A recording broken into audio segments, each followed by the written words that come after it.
Hey everyone, and welcome back to the channel. Ever wondered what makes some gardens flourish while others struggle? Or how farmers achieve those incredible bumper crops year after year? A big part of the secret lies hidden right beneath our feet, in the soil.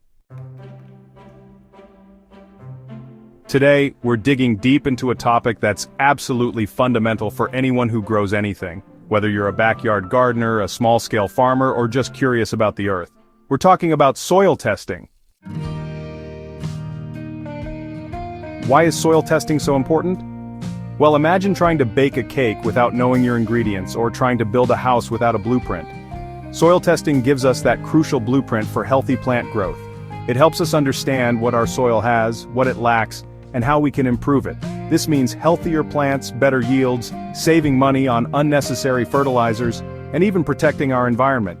So, if you're ready to unlock your soil's full potential, you're in the right place. We'll be covering the key soil tests you need to know about.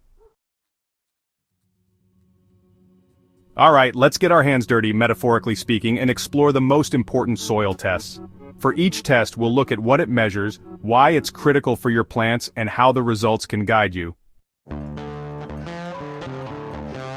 First up, the soil pH test. You might remember pH from chemistry class. It tells us how acidic or alkaline something is. Soil is no different. The pH scale runs from 0 to 14. 7 is neutral. Anything below 7 is acidic, and anything above 7 is alkaline. Why does this matter for your plants? Soil pH is a master variable. It dramatically affects how well plants can absorb nutrients. If your soil is too acidic or too alkaline, essential nutrients can get locked up and become unavailable to your plants, even if they're present in the soil.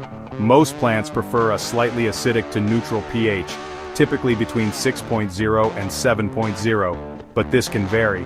Knowing your soil's pH helps you adjust it if necessary. For example, by adding lime to raise the pH of acidic soil, or sulfur to lower it for alkaline soils, ensuring your plants can feast on all the goodness you provide. Next, we have nutrient analysis. Think of this as a dietary checkup for your soil. Plants like us need a balanced diet of various nutrients to grow strong and healthy. The big three, often called macronutrients, are nitrogen, N, phosphorus, P, and potassium, K. Nitrogen is vital for leafy green growth. Phosphorus is crucial for root development, flowering, and fruiting. Potassium helps with overall plant vigor, disease resistance, and water regulation. But that's not all. There are also important secondary nutrients like calcium, Ca, for cell wall structure, magnesium, Mg, for chlorophyll production, and sulfur, S, for protein synthesis. And let's not forget the micronutrients, things like iron, manganese, boron, and zinc. They're needed in smaller amounts but are just as essential. A nutrient analysis tells you the levels of these key elements in your soil. This information is gold because it allows you to fertilize smartly. Instead of guessing, you'll know exactly what your soil needs, and in what amounts, preventing over-fertilization, which can harm your plants and the environment, not to mention your wallet. Let's talk about the lifeblood of healthy soil, organic matter. This test measures the percentage of decomposed plant and animal material in your soil. Think compost, leaf mold, and well-rotted manure. Why is organic matter so fantastic?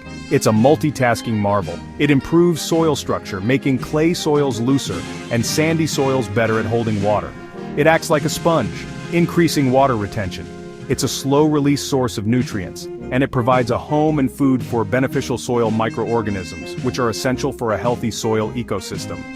A good level of organic matter, typically 3 to 5% or higher for many garden soils, is a hallmark of fertile, resilient soil.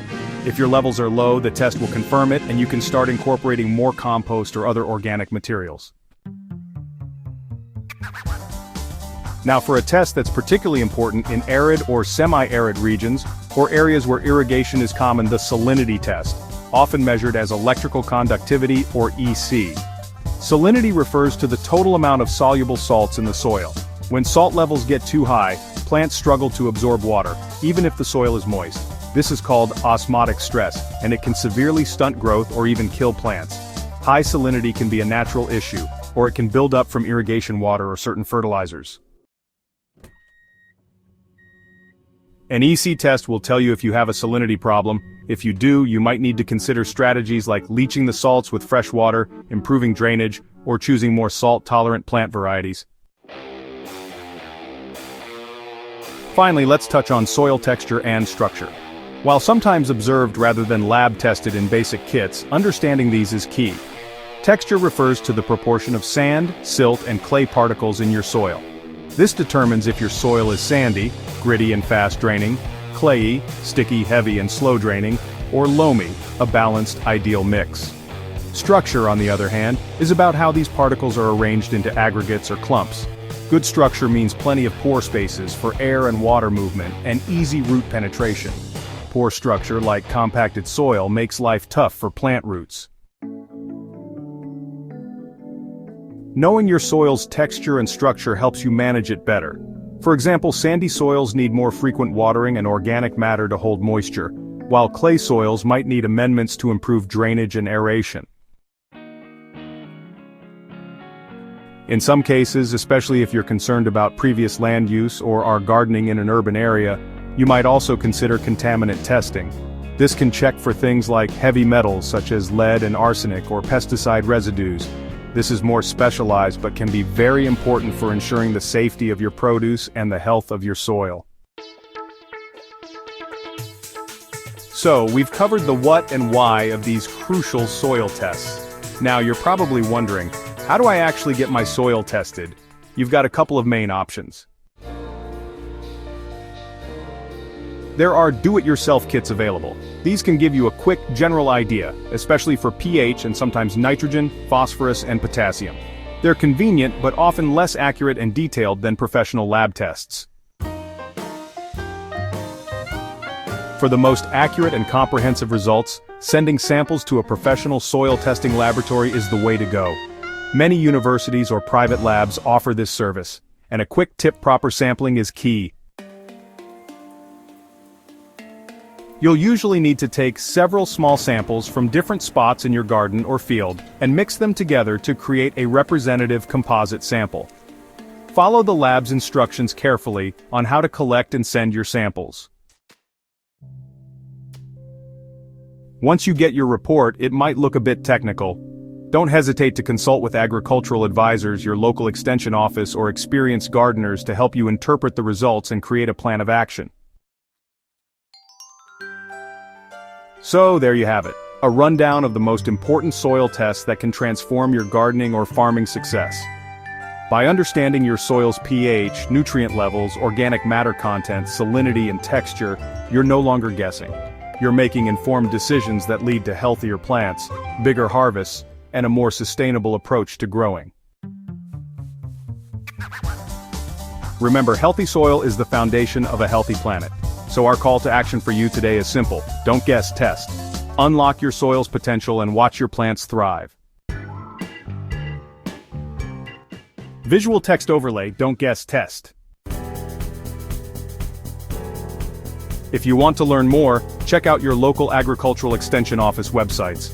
They often have fantastic resources on soil testing specific to your region. Thanks so much for watching. We hope you found this video helpful.